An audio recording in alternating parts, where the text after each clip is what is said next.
Imagine for a moment, you're standing in a bustling market in Santiago, Chile. The air smells like, roasted nuts and city dust. Right. You reach into your pocket to pay for something, a souvenir maybe, and you pull out a 5,000 peso banknote. Okay. Now, most of us, when we handle money, we don't really look at it. It's just a tool. But if you stop and you actually stare at the face on that bill, you see a woman.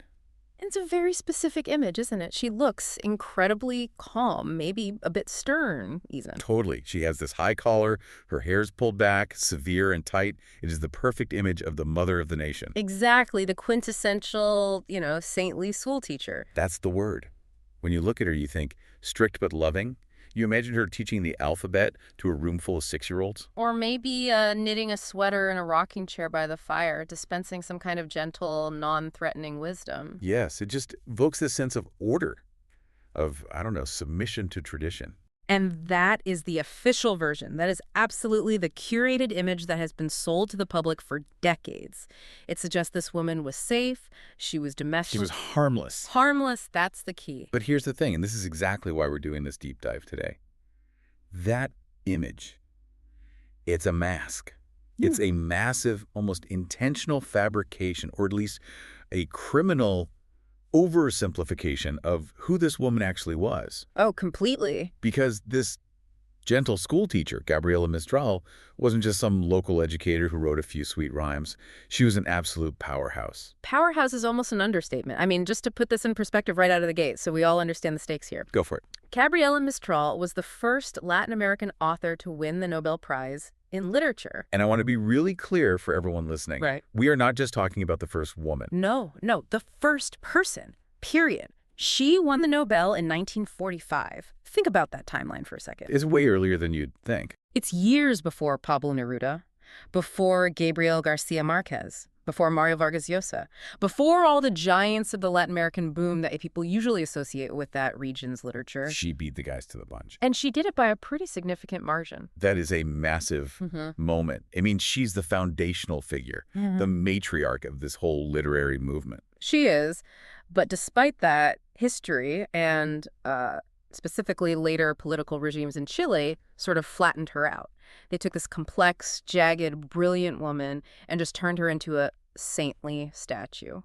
Which is so ironic, because when you actually dig into the source material, the biographies, the literary analysis, the private letters that have surfaced. Oh, the letters. We'll get to those. You find someone who was completely self-taught, who was fiercely radical in her politics, and who lived a private life that was, well, let's just say it was far more debated and controversial than the history books admitted for a very long time. So that is our mission today.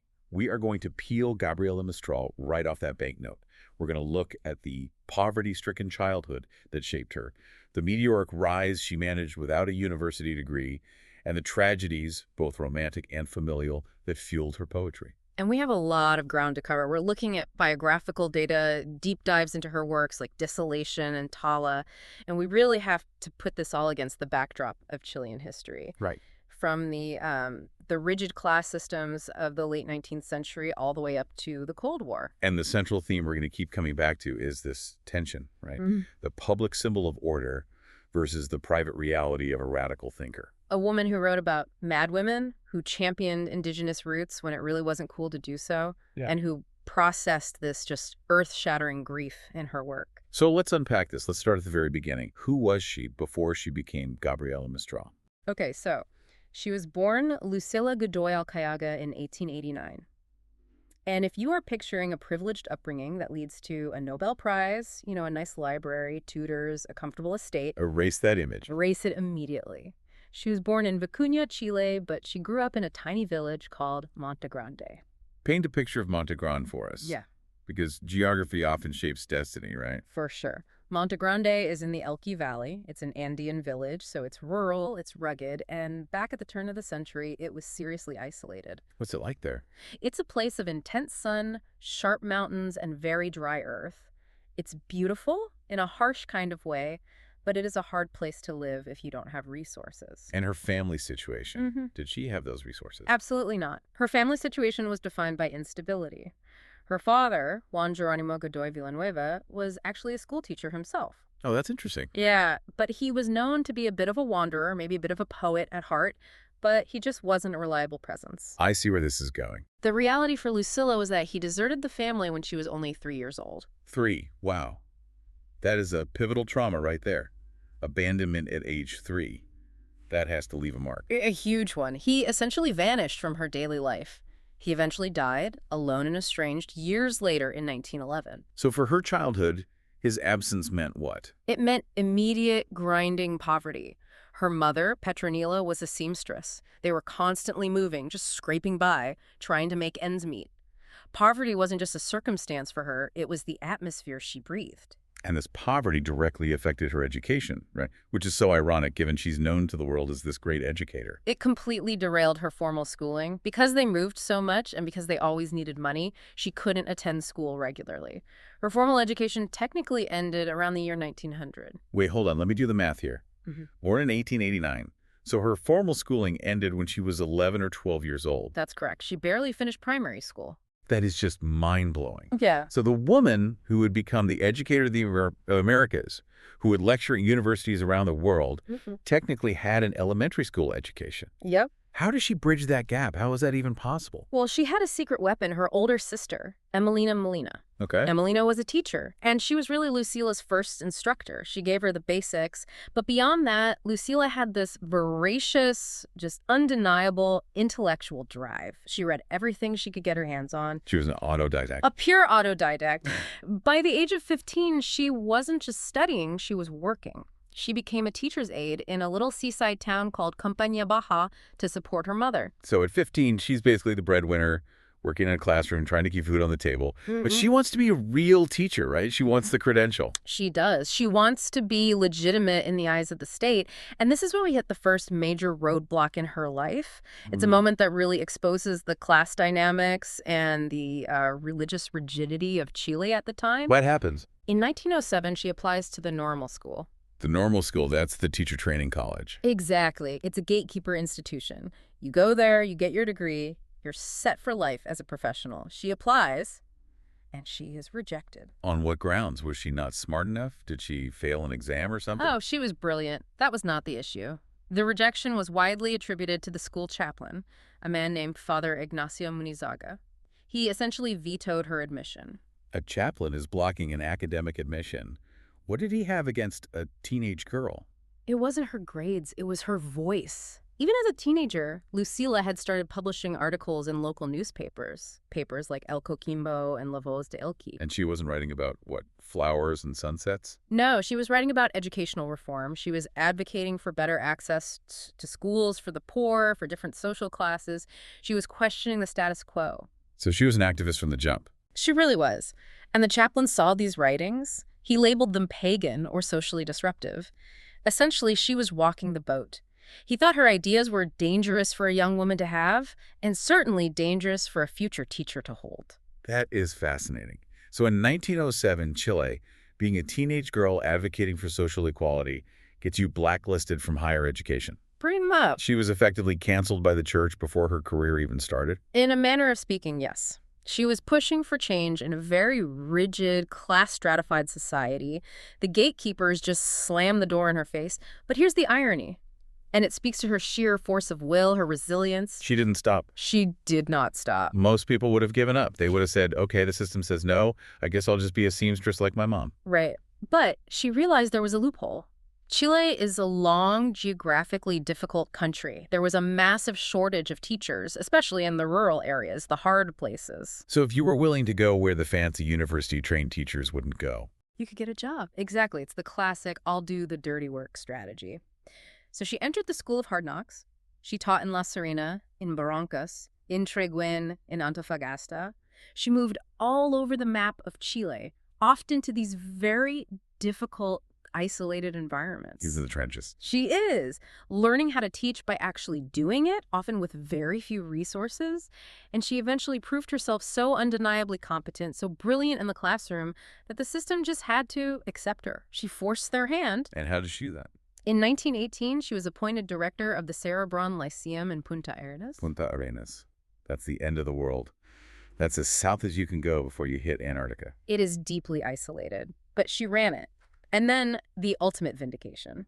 In 1921, she beat out university-trained candidates, people with the pedigree she was denied, to become the director of Liceo number 6 in Santiago. The capital. The capital. And not just any school, it was the country's newest, most prestigious girls' school.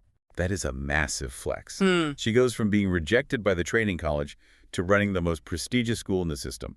I imagine that ruffled some feathers. Ruffled is putting it mildly. It created intense resentment. The political establishment, the academic elites, the teachers' unions, they saw this self-taught woman from the villages with no degree taking the top spot. They hated it. Oh, they hated it. They felt she hadn't earned it in the traditional way. It challenges their whole worldview. It says, you don't need our institution to be great. And institutions hate that. Precisely. But while she is fighting all these battles in the education system, justifying her existence every single day, she is quietly building this other identity. Okay. And this brings us to the birth of Gabriela Mistral, because up until now, she's still Lucila Godoy. Right. So when does the name change happen and why? Was she just trying to be mysterious, or was it a branding thing? It was much more practical and, frankly, protective. Remember the chaplain, remember the rejection. One who blocked her because of her writing. She never forgot that lesson. She knew that if she published her poetry, which was becoming increasingly raw, emotional, and dark, she risked losing her teaching job. Wow. Teachers were expected to be these conservative, morally upright, almost sexless figures. Her poetry was, well, it was human. It was full of passion and doubt. So she needed a mask. A firewall between the director and the poet. Exactly. So Yeah. she started publishing under Gabriela Mistral. Where did that name come from? It sounds very strong, very elemental. There are two main theories, and both of them tell us something about her. The first is that it's a literary tribute. She loved the Italian poet Gabriele D'Annunzio and the French poet Frédéric Mistral. Who was a Nobel winner himself, by the way. He was. So she's aligning herself with the greats from the start. She's naming herself after greatness, manifesting it. I like that. What's the other theory? The other one, which I find quite poetic and maybe more fitting, is that it's a combination of the Archangel Gabriel, the messenger of God, and the Mistral, which is this fierce, dry, strong wind that blows through Provence in France. The angel and the wind. I like that.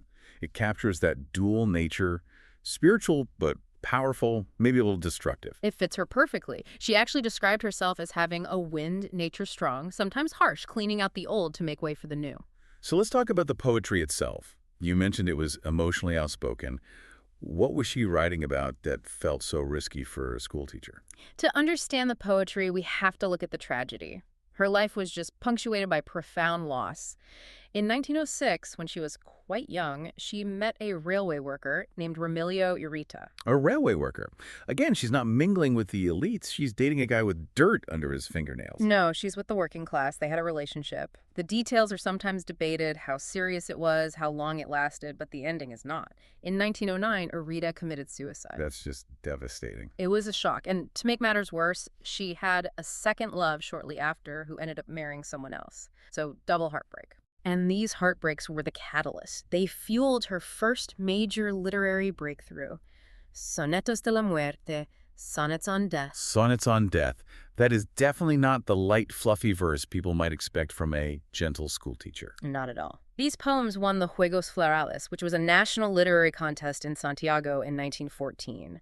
That victory is what launched her fame. But the content, I mean, it was about death, despair, and a very, very complicated relationship with God. I want to deep dive on that relationship with God. She's often associated with Catholicism, right? She is, yeah. Later in life, she was a member of the secular Franciscan order. But her poetry is not standard pious Catholicism. It's not, God is great, everything happens for a reason. It's more wrestling with God. It's wrestling, it's resentment, it's shouting at the heavens. In her 1922 book, Desolation, which was actually published in New York because of her international reach, Right. She explores this raw, almost angry grief. She questions why God would allow such suffering. She writes about the desire to die, to be reunited with the loved one, but also the fear of judgment. That is risky. Questioning God in a conservative Catholic country in the 1920s, that's a bold move. Very risky, but that's why the critics loved it. She was expanding what Latin American poetry could be. At the time, the dominant style was modernism, which was often very focused on aesthetics, beauty, form. Like painting with words. Yeah, almost decorative. She brought in this brutal, beautiful reality. She made poetry bleed. So desolation covers themes of motherhood, religion, nature, Hmm. but it's all anchored in this deep sorrow. Yes, and it solidified her international reputation. Suddenly, Lucila, the school director, was Gabriela, the literary sensation. And ironically, as her fame grew abroad, Chile was starting to feel a little too small and a little too hostile for her. Because of the resentment from the other teachers, the establishment. That was a huge part of it. The atmosphere in Santiago was toxic for her. She felt unappreciated and attacked by the elite. And in 1922, just as desolation is hitting the shelves, she gets an escape hatch, an offer she can't refuse. What was the offer? Jose Vasconcelos, who is the Minister of Education in Mexico, invites her to come and help build their national education system. Wait. Another country asked her, the woman rejected by her own country's teacher training college, to come build their entire school system. Yes, you can't make this up. Mexico had just gone through its revolution. It was a time of massive social reconstruction. They wanted to build schools for the people, libraries for the poor, education for the indigenous populations. And they wanted her specific expertise in rural education. They saw her value when Chile didn't. They wanted the woman from the trenches. That is a huge deal. It's a complete validation of her school of hard knocks approach. She basically gets headhunted by a nation. It is. She goes to Mexico and plays a pivotal role. She travels all over the country. She helps reform libraries. She founds schools. And she publishes this famous anthology called Lecturas para Mujeres, Readings for Women. And what was that about? It was all about celebrating and uplifting girls' education, giving them role models, giving them serious literature to read. So she goes from being the rejected student to the architect of education in Mexico. It really is the moment she becomes known as the educator of the Americas. And it's also where we see another paradox in her life emerge. We need to talk about the poet of motherhood label. Right, this is the part of the myth that is most persistent, the mother of the nation. But she never had biological children, did she? She did not. Yet in 1924, she published a collection called Ternura, or Tenderness, and it's full of lullabies, rounds, songs for children. It's much softer than Desolation. Lullaby is written by a childless woman. That's an interesting contradiction right there. Exactly. And this really solidified her image as the universal mother figure, but her view on children was fierce, not just sweet. There's a famous quote of hers, "Su nombre es hoy." His name is today. I've heard this. It's about urgency, isn't it? It is, she wrote. We are guilty of many errors and many faults, but our worst crime is abandoning the children and neglecting the fountain of life. Many of the things we need can wait. The child cannot. Wow. Right now is the time his bones are being formed, his blood is being made, and his senses are being developed. To him, we cannot answer tomorrow. His name is today. That hits hard. His name is today. It's not a sentimental, oh, children are the future kind of statement. It's a children are dying of hunger right now statement. Precisely. It shows that her maternal focus wasn't biological, it was social, it was political. She felt this profound duty to the impoverished children of Latin America, the barefoot children she used to teach in the mountains. She was mothering a continent. So she finishes her time in Mexico. She has this massive international reputation now. Does she go back to Chile and settle down, take a victory lap? No. In fact, from 1926 onward, she effectively lived in exile. She became a citizen of the world. She never really lived in Chile again for any extended period. Why not? Was she still resentful? Yeah. Or just too big for the room at that point? I think she felt she could do more work and perhaps live more freely abroad. She worked for the League of Nations, which was a precursor to the UN. Right, in their Institute for Intellectual Cooperation. Exactly. And she started serving as a Chilean consul. A diplomat. A poet diplomat. It was a tradition in Latin America to give consular posts to famous writers to provide them with a steady income so they could write. But Mistral, she took the job seriously. She wasn't just collecting a check. She served in Naples, Madrid, Lisbon, Los Angeles, New York. I mean, she was everywhere. And speaking of poet diplomats, we have to talk about the connection with Pablo Neruda. You mentioned earlier she won the Nobel before him. Did they know each other? Oh, they did. And the story of how they met is almost too perfect for fiction. They met when Neruda was just a teenager. Mistral was the school director in his hometown, Temuco. No way. So the future Nobel Prize winner is a teenager in a small town, and the principal of the local school is the other future Nobel Prize winner from his country. Exactly. Can you imagine? And she recognized his talent immediately. She was a mentor to him. She introduced him to Russian literature, gave him books, recommended readings. That's incredible. They had a lifelong friendship, though they were very different people. Later, they were actually fellow consuls in Madrid at the same time. What a coincidence of history. Two of the greatest literary minds of the 20th century just crossing paths in the rain in southern Chile. It really speaks to her eye for talent. But while she was traveling the world, rubbing shoulders with intellectuals, she never forgot her roots. In 1938, she published her second major volume of poetry, Tala. Tala, what does that mean? It translates roughly to harvesting or maybe ravage, like cutting down trees. It's a very significant book. She actually published it in Buenos Aires with the help of her friend Victoria Ocampo, and she dedicated all the proceeds to children orphaned by the Spanish Civil War. Again, that focus on the vulnerable, on children. Always. But Tala is also where she really digs into her identity. She refers to herself as una mestiza de Vasco. A mestiza of Basque descent. Why is that significant? Because in the 1930s and 40s, the elite class in Chile and Latin America usually emphasized their European heritage. They wanted to be seen as white, as European, as sophisticated. Right. Mistral was openly acknowledging and celebrating her mixed heritage, her European Basque side, and her indigenous Andean side. She was reclaiming the indigenous side of her identity. She was. She wrote about the customs, the folklore, the land itself. She was grounding herself in the American continent. Even while living in Europe, she was saying, I am of this earth. It was a rejection of the elitism that had rejected her as a young girl. Okay, we have to move to a darker chapter now. We talked about the tragedy in her early life with her boyfriend's suicide, but there was a second tragedy much later that really broke her, wasn't there? Yes. This is perhaps the most painful part of her biography. We mentioned she didn't have biological children, but she had a nephew, Juan Miguel Godoy. And she raised him. She raised him as her own son. She called him Yin Yin. He was her world. He traveled with her, lived with her. He was the child she never had. So this was her son in every way that matters. Yes. But in 1943, when they were living in Petrópolis, Brazil, tragedy struck. Yin Yin was just 17 years old, and he committed suicide. Oh my God. History repeating itself. First the lover, then the son. That is just unbearable. It shattered her, absolutely shattered her. And you have to remember the context. This is 1943. World War II is raging. The world feels like it's on fire. And now her personal world has completely collapsed. It must have felt so alone. Isolated, grieving, and watching the world destroy itself. How did she survive that? She poured it into her work. This grief profoundly influenced her final volume of poetry published during her lifetime, Lagar. Lagar. Which means? Wine press. It appeared in 1954. A wine press. Yes, and the metaphor is crystal clear. She is the grape. Life is the press. She's being crushed to produce the poetry. It's an incredibly painful image. That is a visceral image. It's not just sadness. It's destruction. Yeah. It's being crushed. It is poetry of suffering, of being pressed by life.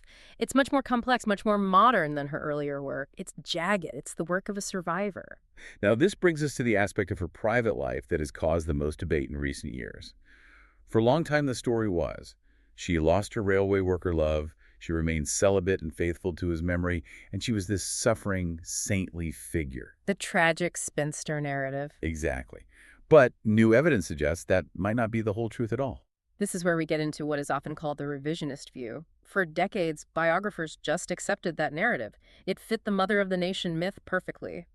But scholars like Licia Fialmata have challenged that traditional heteronormative story. The suggestion, backed by significant evidence, is that Gabriela Mistral was a lesbian. And this isn't just modern speculation, right? There's an actual archive. Yes, this is the game changer.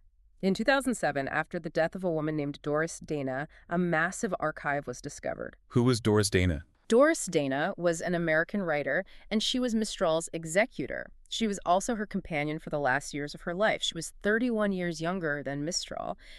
They met in New York and were inseparable until Mistral's death. And what was in the archive? Letters.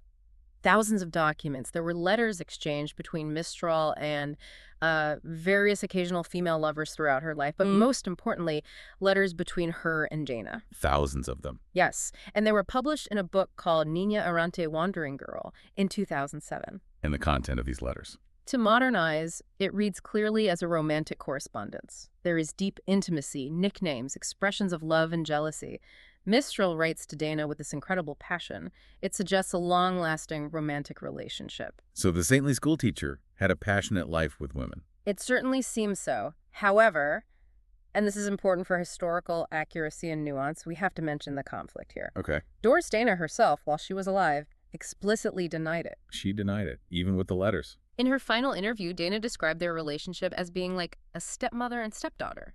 She denied being a lesbian herself and expressed skepticism about Mistral's sexual orientation being framed that way. That complicates things. You have the written evidence that looks one way and the testimony of the surviving partner saying, no, it wasn't that. It raises a fascinating discussion about how we interpret history and private lives. Was Dana protecting Mistral's legacy? Remember, for a Latin American icon to be outed as queer even in 2007 was controversial.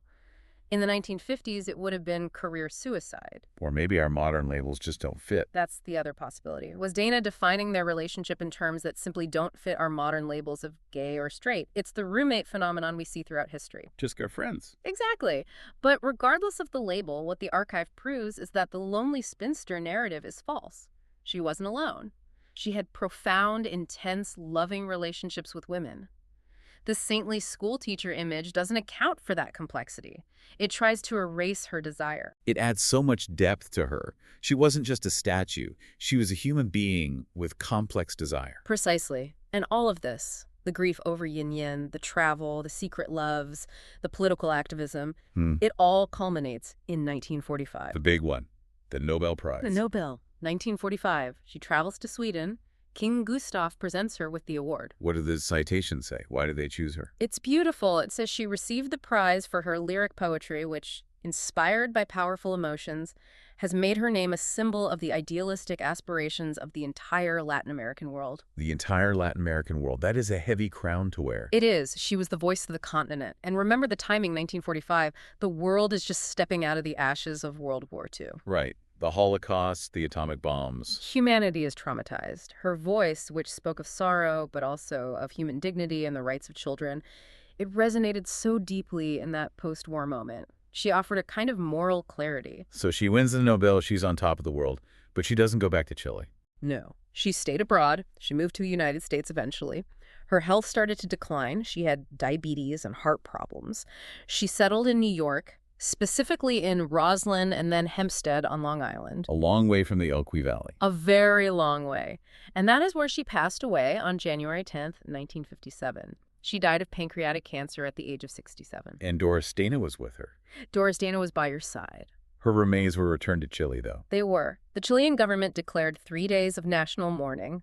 Hundreds of thousands of people came out to pay their respects. She was a hero. But this is where the story takes another twist. Yeah. After she died, her image kind of got kidnapped. That is a fair way to put it. We have to look at what happened in Chile in the 1970s and 80s. The Pinochet dictatorship. Exactly. General Augusto Pinochet's military regime took power in 1973. Now, authoritarian regimes, they love symbols of patriotism, but they hate radicals. They hate complexity. They need simple stories to control the narrative. So what did they do with Mistral? I mean, she was a socialist sympathizer, an advocate for the poor, possibly queer. That does not sound like a Pinochet icon. So they stripped all of that away. They appropriated her image. They put her on the money. They built statues, but they portrayed her strictly as the mother of the nation. They emphasized the lullabies. They emphasized the lullabies and the submission. They used her image to promote the idea of social order and traditional sacrifice. They ignored the fiery essays on social reform. They ignored the indigenous advocacy. They definitely ignored the private life. They made her into a kind of strict grandmother figure who tells you to behave. That's a perfect way to put it. They turned her into the harmless old lady on the banknote. They sanitized her to make her safe for the regime. And it has only been in recent decades, with the return of democracy and the work of scholars finding those archives, that the real Gabriela Mistral is being reclaimed. The woman who was fierce, independent, and dangerous to the status quo. Yes, and she even had one last surprise for the world after she died, didn't she? A posthumous book. Yes. Poema de Chile, Poem of Chile, published in 1967. It's a very spiritual journey. In the poem, her ghost returns to Chile. Her ghost. Her ghost. She is accompanied by an indigenous boy from the Atacama Desert and an Andean deer, a huemul. That is so mystical. A ghost, a boy, and a deer walking through Chile. It is. It depicts her revisioning her homeland, walking through the flowers, the rocks, the geography one last time. It really foreshadowed a lot of the epic traditions that later poets would explore. It was her final love letter to the land she left, but never truly forgot. It brings it all full circle. She started in that rugged landscape, she conquered the world, and in her final work, she goes back home in spirit. It's a beautiful ending to her story. So let's bring this all back together. We started with a face on a bill, a simple schoolteacher, And we found a woman who overcame fatherlessness and crushing poverty in a rural village, who taught herself when the institutions rejected her. who built education systems in other countries when her own country pushed her away, a woman who won the Nobel Prize before any of the famous men of her continent. And who navigated these profound tragedies, the suicide of a lover, the suicide of a son. And lived a private life that defied the conservative norms of her time, all while serving as a diplomat and as a voice for the voiceless. She was so much more than the lullaby lady. She was a fighter. She was a fierce autodidact, a force of nature. As she said herself, she was the Mistral wind. Exactly. It really makes you think. We walk around with these symbols in our pockets, on our coins, on stamps, we see statues, and we think we know them. But history, especially for women, has a way of smoothing out all the rough edges. It favors the simple narrative of the saint over the complex reality of the human. Because saints are safe, humans are messy. So here's a thought to leave you with today. If Gabriela Mistral, the Nobel Prize winner, a national hero featured on Money, could have her true identity, her sexuality, and her radical politics obscured for decades to fit a narrative of social order, who else are we totally misremembering right now? What other saints of history were actually rebels in disguise? That is the question. The archives are always there waiting to be opened. A pleasure as always. Thanks for diving deep with us today.